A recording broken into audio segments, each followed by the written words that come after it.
노동법 어긴 거, 이거 사실 재벌들이 주로 이런 거 있거든요. 그 실제 사주 잡아다가, 가짜 바지 사장 말고, 실제 사주를 잡아다가 그냥 감옥에 확 집어넣어버려야 됩니다. 그 중에 한 것만 감옥에 집어넣으면 아마 딴 데에서 다음날 다 정상을 해버릴 거예요. 감옥 안 가려고. 그러지 않겠어요? 네, 맞습니다. 네, 저기 그 회사 해고 문제는 저는 개별 회사 문제는 모르겠지만 우리 사회가 이제 노동에 대해서 자신을 가지고 당당하게 얘기해야 된다. 나는 노동자요. 내 아버지 엄마도 노동자요. 내 자식도 노동자가 될 가능성이 많다. 그러니까 이 나라의 중심은 노동자여야 된다. 이렇게 말해야죠. 그렇게 해주시겠죠? 네. 네, 감사해가지고 삼성물산하고 합병하는 바람에 삼성물산의 16% 지분을 갖게 됐고, 그래서 삼성물산이 갖고 있는 삼성전자 4% 지분 10조 원어치 권리를 행사하면서 삼성그룹을 완전히 틀어지었습니다. 상속이 완성된 거예요. 수십조 가치가 있는 이 재벌의 총수 지위를 상속했는데 상속세 한 푼도 안 내고 여러분이 대신 5천억 내주셨어요. 이 중에 주식형 펀드 가입한 분들 있죠? 거기에 또 뜯기셨습니다. 주식형 펀드에서 삼성물산 주식 사놨다가 삼성물산 주가를 떨어뜨리는 바람에 손해를 엄청나게 많이 봐버립니다. 손해본 줄도 모르고 있는 거 아닙니까 혹시? 바로 이거죠. 이번 박근혜 최순실 게이트도 사실은 재벌들의 정치 권력이 놀아난 케이스입니다. 이걸 만든 게 바로 박정희죠. 그래서 공인이 과한이 비율을 따질 수는 없지만 이 점에 대해서는 명확한 평가를 할 필요가 있습니다. 내가 얘기를 좀 되돌아와서 지금 여기는 1인당 260만원씩 쓰면서, 물론 이제 시골 지역이니까 조금 기반시설 비용이 더 필요한 걸 인정해요. 50만원 뚝 떼도 60만원 더 쓰고 있잖아요. 그런데 왜 160만원 쓰고 있는 데마다 못한 거예요? 드리도록 하겠습니다. 이재명 시장님께서 4시에 출발하셔야 되니까 이재명 시장님에게 국민을 시민을 대표해서 꼭 질문을 하시고 싶다, 듣고 싶은 질문이 답변 있으시면 손을 들으시면 우선 마이크를 전달하도록 하겠습니다. 네.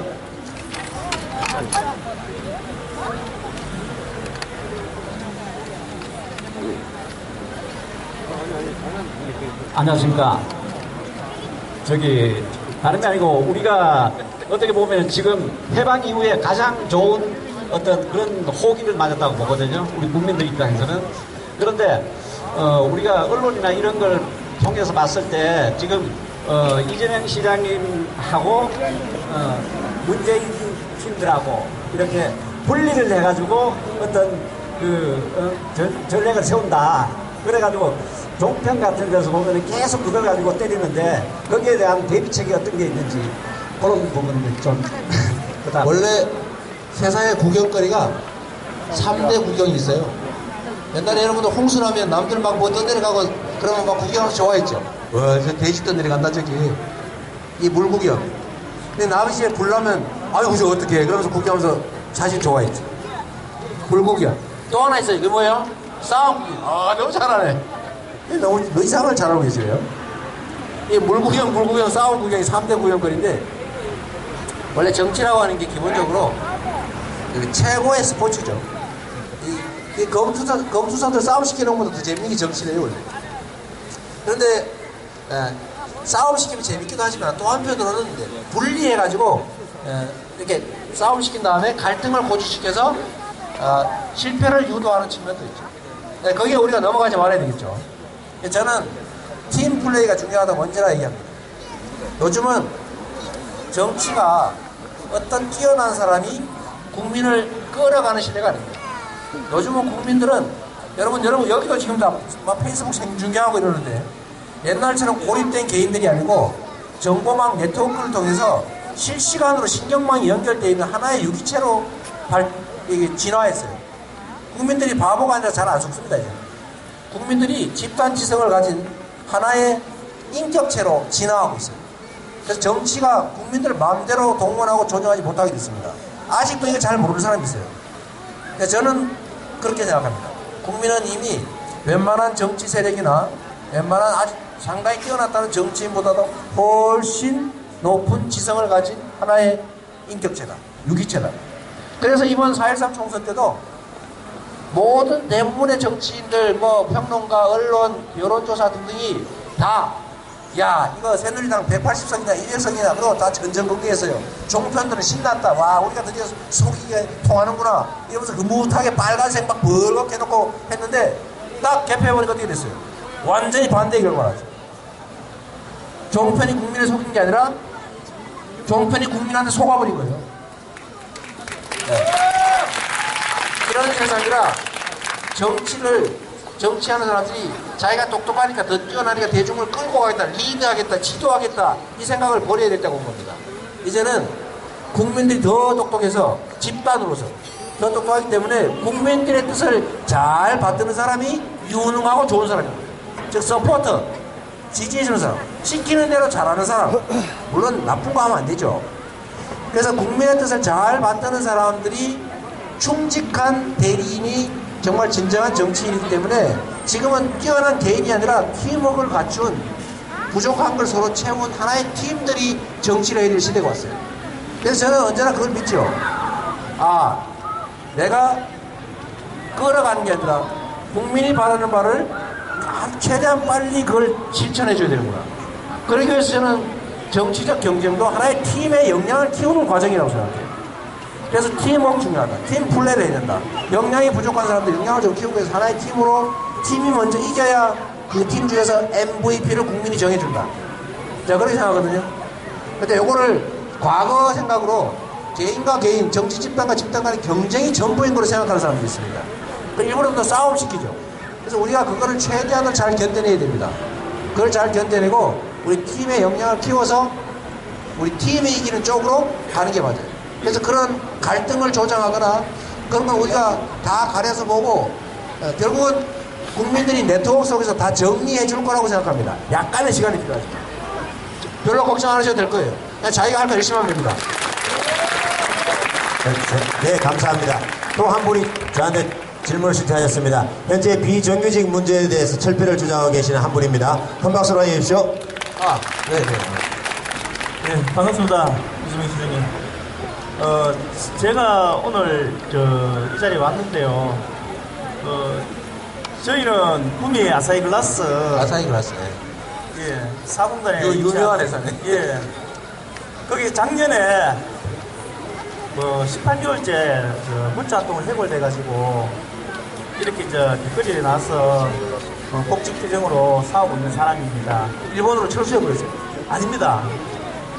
그런데 구미시에서 그렇게 자랑스럽게 유치한 온갖 혜택도 받고 유치한 회사에서 한순간에 해고되어가지고 지금 이래 있는데 이 문제를 구미시에서는 해줄 게 없다고 얘기를 하더라고요.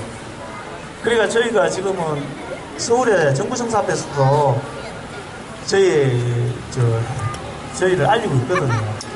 그러니까 이거 좀 해결하는 방법이 어떤 방법이 있는가 싶어가지고 한번 물어보겠습니다.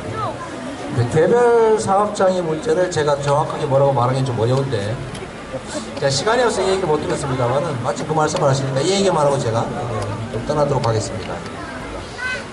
우리나라 경제가 가야 될 길이 어떤 길이냐면 그야말로 이 불평등, 불공정, 불합리한 구조를 깨야 됩니다. 지금 재벌 대기업들이 5% 지분 가지고 100% 권리 행사하고 그냥 그 재벌기업 내부에 막 부당거래 일감 몰아주기 가지고 부당한 일 취하고 중소기업들 착취하고 그리고 제가 아까 얘기를 빼먹은 게 있어요. 이 자본과 노동과의 관계에서 이 노동의 비중을 완전히 떨어뜨려가지고 노동이 완전히 부차적 존재가 됐습니다. 그런데 기업이란 자본을 투자한 측도 하나의 주인이지만 노동을 투자한 것도 또 하나의 주인입니다. 어떻게 자본만 되는 건 아니잖아요.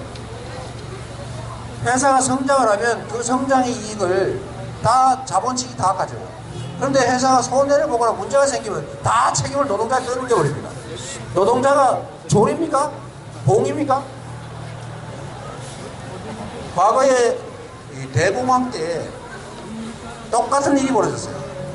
대공황 때는 노동자들을 탄압을 해가지고 노동자들이 집단을 지어서 항의를 하면 반란죄로 처벌했습니다. 교수형 시키고.